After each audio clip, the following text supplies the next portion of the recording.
Jangan sampai kemudian di antara adik-adik ini mencari ilmunya hanya separuh-separuh atau hanya karena terpaksa disuruh orang tuanya.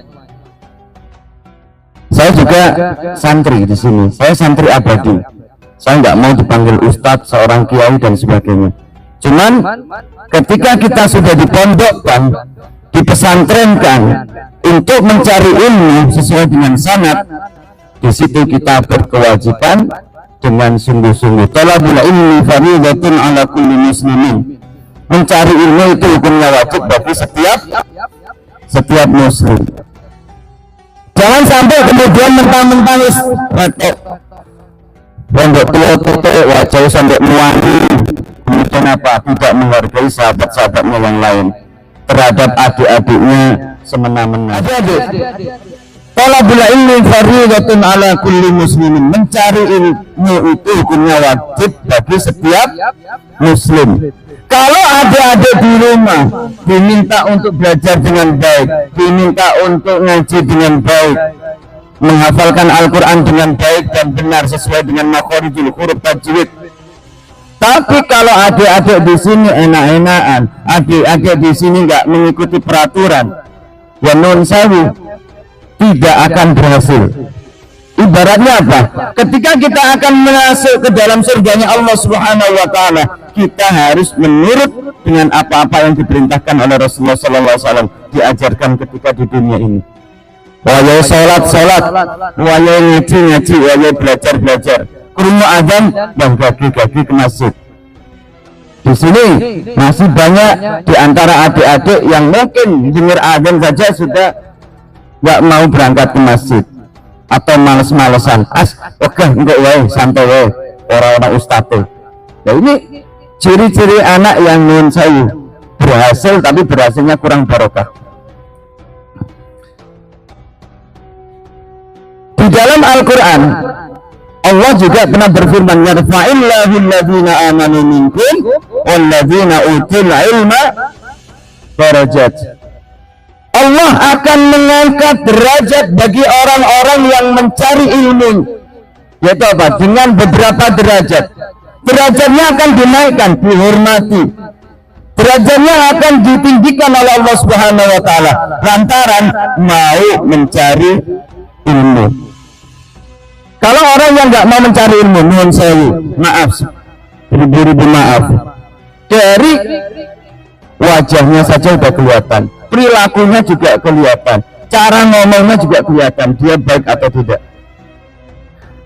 Afaman yamshi mukibban ala wajhihi ahda amman yamshi sawiyan amman yamshi sawiyan ala siratin.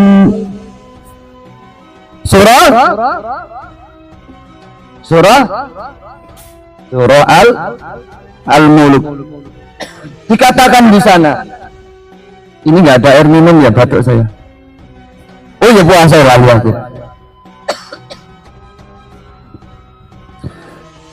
Pasti berbeda orang-orang yang berilmu dengan orang-orang yang tidak mempunyai ilmu.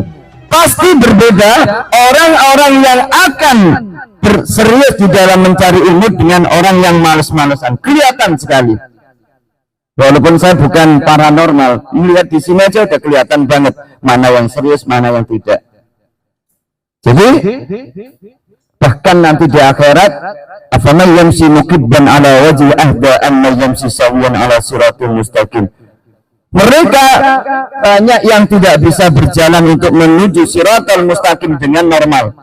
Ada yang baru mau di jembatan siratul mustaqim, baru satu langkah sudah jatuh, baru punya niatan aja sudah jatuh. Karena apa? Kehidupan waktu di dunia fana, mereka tidak mau mengikuti dengan aturan-aturan Allah, ajarannya Rasulullah Muhammad SAW. Sallallahu alaihi Nabi Muhammad. Boleh diajak sholawatan kalau semangat itu ya. Siapa yang rumahnya dari luar Jogja? Ada enggak? Yang dari luar Jogja ada enggak? Dari mana, Dek? Ojo nempel nang ngene wit. nanti anak ulernya malah bahaya. Yuk, agak maju. Dari mana? Mana? Batam. Lah ngapa ya? Ya. Wah, ada lagi maksudnya dari luar Jawa ada nggak dari luar Jawa? Ada yang dari Jakarta, mana ini? Riau, oh dari Riau, ini tak doain nanti pulang dari sini jadi orang yang lebih baik, jadi orang yang sukses, punya hektaran sawit. Yes. Alhamdulillah. Ada yang selain dari Riau? Mbak, kamu agak maju dikit no, udah hitam di belakang rakyat aku. Yuk. Jeruk. Oh, apa enggak cekel. Yuk, dari mana? Sayang. Nanti saya kalau bilang dari mana Syaiton rajim, bahaya malah. Dari mana, Dek? NTT. Oke, dari NTT, Masya Allah. Maka enggak salah tuh. Oh, ada lagi yang dari luar Jawa, ngaceng. Mana? Majalengka. Oh, itu luar kota loh ya, Majalengka itu luar kota sini. Yang dari luar Jawa ada di sini. Kamu dari mana? Sini kamu, sini. Kamu ke sini. Ayolah, aku pengen ngobrol-ngobrol dengan kamu. Ada door prize nggak panitia? Ada. Yes, nanti tak kasih door prize-nya sego. Ini. Sini, Kak. Kakak, kamu ke sini. Ada mikrofon lagi nggak? Oh Jakarta, oh bohong yo, bahaya. Oh senang nih. Adik-adik, gini. Semua manusia, semua umatnya Rasulullah Sallallahu Alaihi Wasallam pasti menginginkan di antara mereka yaitu apa? Punya ilmu yang sanatnya benar. Di antara kita semuanya nanti pasti berkeluarga dan pengen mempunyai anak-anak yang pintar membaca ayat suci Al-Quran. Kalau tidak dibekali dengan Al-Quran yang baik, kalau tidak dibekali dengan Al-Hadis yang baik, yang benar, yang ada sanadnya, pastilah akan tersesat. Man la syaikhun lahu fa syaikhuhu syaitan. Makanya perlu dibutuhkan yang namanya guru. Kalau adik-adik terhadap guru harus betul-betul hormat. Kalau adik-adik nggak menghormati terhadap gurunya, nuhun sewu, naudzubillah min dzalik. Orang itu ridhoni ilmu.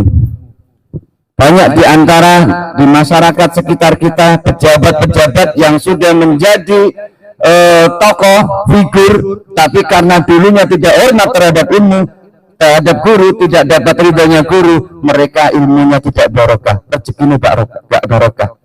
Sak suge-suge mereka akan tetapi banyak yang tidak mendapatkan ridho dari gurunya, sehingga apa? Lontang-lantung, ngalor ngidul. Apa ini? Iklan lewat. Sing guri kok mlaku ngono ta? Hei. Mlaku di bojong jantan. Lanang kok. Astagfirullahaladzim. Sallallahu alaihi Muhammad. Yuk lanjut. Al-Quran harus ada pada diri adik-adik yang sudah. Yuk pelajari Al-Quran dengan sebaik-baiknya, mulai dari hak-haknya huruf. Setiap huruf berhak dibaca semestinya. Ha, hi, hu, bah, a, i. Itu kakak eko itu. Ya, ekonya dikurangi dikit mas. Bisa nggak? Oke, oh. Lek bener berarti memang tukang sound. Gitu. Awalnya kayak speaker gede banget. Rapopo tak balas ke Pak Ustadz ya tadi dengan jengkel. Saya tadi jengkelnya Pak Ustadz terhadap kalian. Aku melok kaget. Ustadz itu galak dong. Lebih galak tuh aku ya saya yakin kalau ada adik pinter maca Al-Quran nih, makhorijul hurufnya bener, tajwidnya bener, apalagi dengan irama yang luar biasa. Yang pertama apa? Pasti adik-adik akan mendapatkan kehormatan di sisi Allah Subhanahu wa taala. Adik-adik dikatakan oleh Rasulullah akan mendapatkan keistimewaan. Nuwun sewu, dulu Pak Ustadz ini pernah ngajar di sebuah SMP. Waduh, anak murid-muridnya Ustadz itu apa? Kurang lebih 46 anak ini yang sudah Al-Quran ngacung. Gak ada satupun yang ngacung. Iqra jilid 5 ngacung kabeh. Padahal anak kelas 2 SMP, kelas 8 ya, kelas 8 ya, kelas 2 itu kelas 8. Akhirnya apa? Ada yang memberanikan diri. Yuk, mau sore 46 anak nggak ada yang Al-Quran, ngacung yang sudah Al-Quran. Ngacung gini. Tak tes. Nggak tahunya apa? Bismillahirrahmanirrahim. Surah apa? Inna a'tainakal kautsar.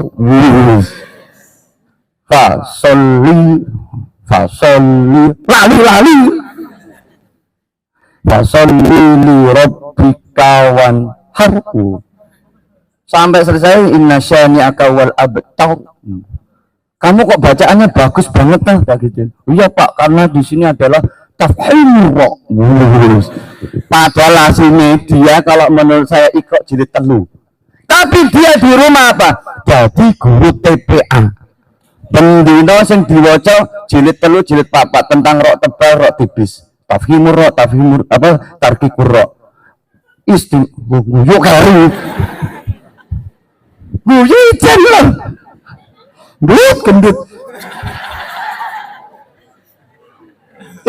Semakin gendut semakin oke, gitu kan? Gini, yuk tak ajak salawatan dulu. Sebelum kita lanjut, diinget-ingetin ya Ustadz ya, masih bahas tentang Al-Quran.